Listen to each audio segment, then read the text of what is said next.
ఇంకేముంటే తెలంగాణ ప్రభుత్వ ప్రజలందరూ కూడా దయచేసి ఆలోచించాల్సిన విషయం. ఇక ఇంకొకటి చూర్రి, తెలంగాణలో ఎవరి పరిపాలన నడుస్తుంది అన్న? ఏ రాష్ట్రంలో ముఖ్యమంత్రి అయితే ఆ రాష్ట్రానికి సంబంధించిన ముఖ్యమంత్రి ఆధ్వర్యంలోనే పరిపాలన నడుస్తుంది. ఇది అందరికీ తెలిసిందే. కర్ణాటక, బీహార్ కానీ ఛత్తీస్గఢ్ అని ఆ రాష్ట్రంలో ప్రజల చేత ప్రజల కొరకు ఎన్నుకోబడిన నేతలకు సంబంధించిన వ్యక్తుల యొక్క పరిపాలన నడుస్తుంది. కానీ మా తెలంగాణకు వచ్చేటప్పుడు మా తెలంగాణకు సంబంధించి పూర్వపరాలు కూడా చూస్తే మాకు భారతదేశంలో పూర్తి స్థాయిలో నిజాం సంస్థానం ఉండేది.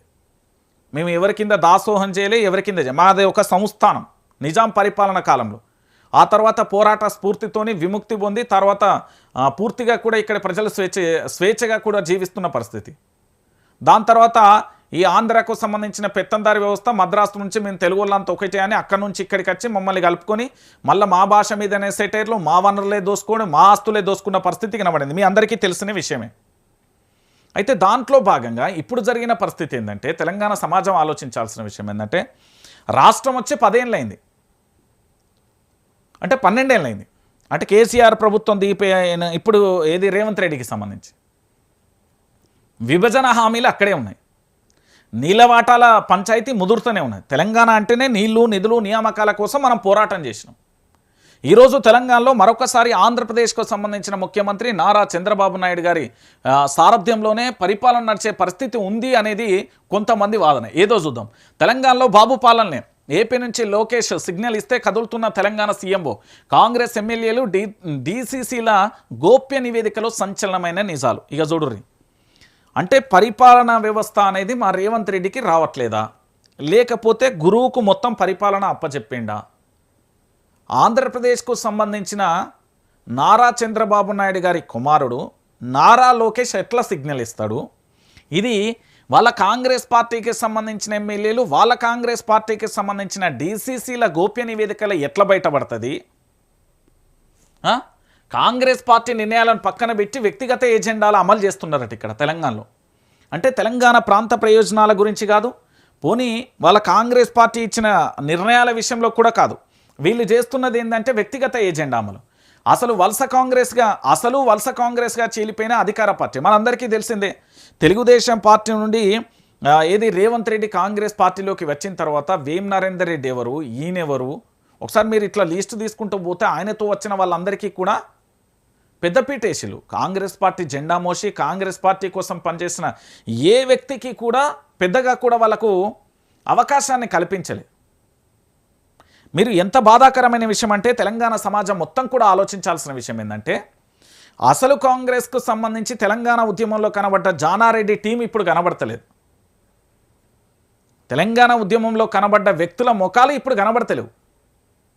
అసలు కాంగ్రెస్ నేతలంతా కూడా సైలెన్స్ అయిపోయారు. ఒక రకంగా అధికారం ఉండి కూడా వాలంటరీ రిటైర్ అంటారు కదా, ఏ వాలంటరీ రిటైర్ తీసుకోలేరు, అట్లని పార్టీలో చురుగ్గా పాల్గొనలేరు. ఏం చేసినా వాళ్ళ మీద హుక్కుపాదం మోపే పరిస్థితి ఉండదు. వాళ్ళకంటే నిన్న మొన్న వచ్చిన వ్యక్తులకు పెద్ద ప్రాధాన్యత ఇవ్వడం, వాళ్ళని హీరోలను చేయడం, వాళ్ళని ఆర్థికంగా బలోపేతం చేయడం, వాళ్ళకు అధికారం లేకున్నా కూడా అధికారం ఉన్నట్టు చెలాయించడం, ఇది వలసవాద కాంగ్రెస్ నేతల చేతిలోకి అసలు కాంగ్రెస్ పెత్తనం వెళ్ళిపోయింది. ఇక వలసవాద కాంగ్రెస్కు సంబంధించి ముఖ్యమంత్రి కానుండి మొదలు పెడితే అందరూ కూడా ఇతర పార్టీల నుండి వచ్చిన వ్యక్తులే అనేది అసలు కాంగ్రెస్ నేతల వాళ్ళ యొక్క భాగోద్వేగభరితమైన మాటలు. ఆర్థిక శాఖపై సీఎంకు మినహా మరెవరికీ ఆజామాయిషీ లేదు. బీజేపీ ఎంపీకి కేంద్ర మంత్రికి మాత్రమే పనులవుతున్నాయి. రహస్య సర్వేలో ఆరోపణల వెలువ అంటూ కూడా చెప్తున్న పరిస్థితి కనబడుతుంది. ఎందుకు ఆ బీజేపీకి సంబంధించిన వ్యక్తులకే అవుతున్నాయి అంటే మొత్తం డెప్త్గా చెప్తా చూడుర్రి. రాష్ట్రంలో పేరుకు కాంగ్రెస్ ప్రభుత్వం ఉన్న చంద్రబాబు పాలనే నడుస్తుందని తెలంగాణ సీఎంఓనే ప్రత్యామ్నాయ అధికార కేంద్రంగా మారిందని కొద్ది మంది వ్యక్తులే పెత్తనం చెలాయిస్తున్నారంటూ కాంగ్రెస్ ఎమ్మెల్యేలే అధిష్టానానికి ఇచ్చిన ఫీడ్బ్యాక్లో భాగంగా సంచలనమైన ఆరోపణలు చేసినట్టుగా తెలుస్తుంది. పార్టీ విధానాలు, మేనిఫెస్టో, శాసనసభ పక్ష నిర్ణయాల కంటే వ్యక్తిగత రాజకీయ ఎజెండా అనే ప్రాధాన్యత దక్కుతుందని తెలంగాణ కాంగ్రెస్ ఇప్పుడు అసలు కాంగ్రెస్ వలసవాద కాంగ్రెస్గా చీలిపోయిందని పేర్కొన్నట్టుగా తెలుస్తున్న పరిస్థితి కనబడుతుంది. సో ఇప్పటి వరకు మీరు చూసిన ప్రకారం కూడా మీరందరూ కూడా చూడండి, తెలంగాణ ప్రాంత ప్రజలందరూ కూడా ఆలోచించండి.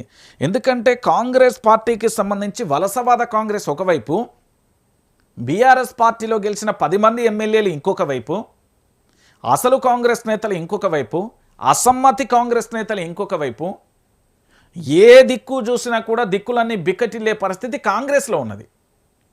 కాంగ్రెస్ సోనియా రాజ్యమా, రాజీవ్ రాజ్యమా, రాహుల్ గాంధీ, ప్రియాంక గాంధీ, ఇంకెవరన్నా అంటే మీరు కాంగ్రెస్ పార్టీ అంటే ఏది ఈ చెయ్యి గుర్తును చూసి ఓటు వేసి మోసపోయాను.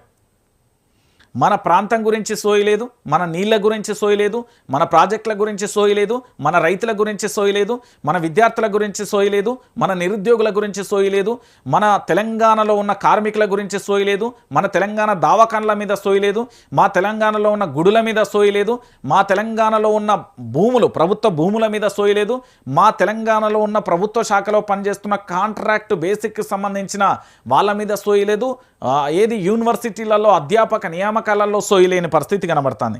అంటే ఒకసారి మీరందరూ కూడా ఆలోచించండి, ఇంత ఘోరమైన పరిస్థితి తెలంగాణలో మీరెప్పుడైనా చూసిల్లా? అంటే ఇలాంటి పరిస్థితి రావడం ఎంత బాధాకరమైన విషయం అనేది తెలంగాణ సమాజం మొత్తం కూడా ఆలోచించాల్సిన విషయం. ఎటు చూసినా కూడా ఆంధ్ర పెత్తనమే కనబడుతున్నది అనేది చాలా సందర్భాలలో మనం చూసినా ఇప్పుడు కూడా అట్లనే అనిపిస్తుంది. ఎందుకంటే కోమటిరెడ్డి రాజగోపాల్ రెడ్డి సంచలనమైన వ్యాఖ్యలు చేసిండు గతంలో. ఆయన ఆంధ్రాకు సంబంధించిన ఆ 40 మందికే కాంట్రాక్ట్లు ఇస్తున్నారు, ఆ 40 మంది చేతిలోనే తెలంగాణకు సంబంధించిన మొత్తం వ్యవస్థలన్నీ కూడా నడుస్తున్నాయని చెప్పిండు. నేను ఒక్కరినే కాదు కదా, రేణుకా చౌదరి కూడా గదే చెప్పిన పరిస్థితి. చాలామంది చెప్పారు, కాంగ్రెస్ పార్టీలో చాలామంది నేతలు చెప్పారు. ఇప్పుడు కూడా ఇక్కడ పేపర్లో వచ్చిన వార్త కూడా చూస్తే గదే కనబడుతున్నది. అంటే మనం ఇంత పోరాటం చేసి 1969లో 369 మంది విద్యార్థులు ప్రాణాలను కోల్పోయిన పరిస్థితి, దాంతోపాటు 2014 నుంచి ఇప్పటి వరకు జరిగిన పరిణామాలలో పూర్తి స్థాయిలో ఇప్పుడు జరిగిన ఎపిసోడ్ కూడా గంతే జరిగింది. ఇంత పోరాటం చేసి నీళ్లు నిధులు నియామకాలని చెప్పేసి ఎంతోమంది విద్యార్థులు తూటాలకు బలై ప్రాణాలను అర్పించి ఎంతోమందికి గాయాలై ఇప్పటికీ తెలంగాణ ఉద్యమకాలు తినడానికి తిండి లేక చాలామంది అవస్థలు పడుతూ ఉద్యోగాలు చేయలేక వాళ్ళ జీవితాలు అల్లకల్లోలంగా చెల్లా చెదరైపోయే పరిస్థితి, కన్నీళ్లు తప్ప కడుపులో ఇంకా ఏమీ కనిపించని పరిస్థితిలో తెలంగాణ ఉద్యమకారులు ఒకవైపు ఉన్నారు. దీనికోసమేనా మనం తెలంగాణ రాష్ట్రాన్ని తీసుకొచ్చింది? 10 సంవత్సరాల అద్భుతంగా విరజిల్లిన విద్యుత్ ఎందుకు ఆగిపోతున్నది? 10 సంవత్సరాల అద్భుతంగా పారిన జలాలు ఇప్పుడు ఎందుకు ఆగిపోతున్నాయి? 10 సంవత్సరాలలో పూర్తి స్థాయిలో రైతులు సంతోషంగా ఉంటే ఇప్పుడు వాళ్ళ కళ్ళల్లో కన్నీళ్ళు ఎందుకు వస్తున్నాయి? 10 సంవత్సరాలలో ప్రభుత్వ ప్రైవేట్ హాస్పిటళ్లలో అద్భుతంగా వైద్యం అందింది, ఇప్పుడు ఎందుకు ధర్నాలు రాస్తోరోకలు అవుతున్నాయి? నిరుద్యోగులకు సంబంధించి అప్పుడు ఉద్యోగాలు వచ్చి ఇప్పుడు ఎందుకు రాలేకపోతున్నాయి? ప్రభుత్వానికి సంబంధించిన సంక్షేమ పథకాలు అప్పుడు ఎందుకు అందినాయి, ఇప్పుడు ఎందుకు అందలేకపోతున్నాయి? ఒకసారి ఇవన్నీ కూడా ఆలోచిస్తే తెలంగాణ రాష్ట్ర వ్యాప్తంగా చాలా బాధాకరమైన విషయం. ఇది ఎమోషన్కు సంబంధించింది. ఎందుకంటే తెలంగాణ సెంటిమెంట్ కాదు ఇది. ఆ సెంటిమెంట్ అనే పదం ఏదైతే ఉందో 4 కోట్ల మంది ప్రజల జీవితం అది. నీళ్లు నిధులు నియామకాలు అని చెప్పి అధికారంలోకి వచ్చిన మనం పోరాటం చేసి తెలంగాణ తెచ్చుకున్న తర్వాత మన తెలంగాణనే అద్భుతంగా 10 సంవత్సరాలు పరిపాలించిన తర్వాత ఇప్పుడు మళ్ళీ ఆంధ్ర పెత్తందారి వ్యవస్థలోకి వెళ్ళిపోయింది అనే ఆ మాట వింటేనే తెలంగాణ ఉద్యమకారులు ఏమీ చేయలేని నిస్సాయ స్థితిలో ఉన్నది. ఇప్పటికీ తెలంగాణలో బాబు పరిపాలన చేస్తున్నాడు అంటున్నారు, లోకేష్ పరిపాలన చేస్తున్నారు, ఆంధ్ర పెత్తనానికి సంబంధించిన కాంట్రాక్టర్లు ఇక్కడ కాంట్రాక్టులు చేస్తున్నారు అంటున్నారు, బిల్డర్లు వాళ్ళే, కాంట్రాక్టర్లు వాళ్ళే, చిన్న చితక ఏది ఆఖరికి ఆవగింజంతా కూడా వదిలిపెడతలేరు, అంతా వాళ్ళే పనులు చేస్తున్నారు అనేది వాళ్ళ సొంత పార్టీ నేతలే ఆరోపించారు కదా. ఇప్పుడు దానికి ఏం సమాధానం ఉన్నది? ఒకసారి తెలంగాణ సమాజం మొత్తం కూడా ఆలోచించండి.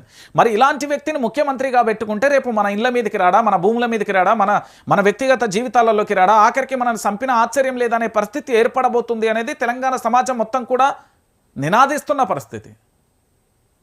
ఎందుకంటే జరుగుతున్న పరిస్థితులు అట్లనే రియాలిటీకి చాలా దగ్గరగా ఉన్నాయి ఈ వార్తలన్నీ చూస్తూ ఉంటే. అంతే కదా, అంతకుమించి ఇంకేం కనబడుతుంది చెప్పుర్రి. ఇంకొక విషయం ఏంటంటే తెలంగాణ ప్రాంత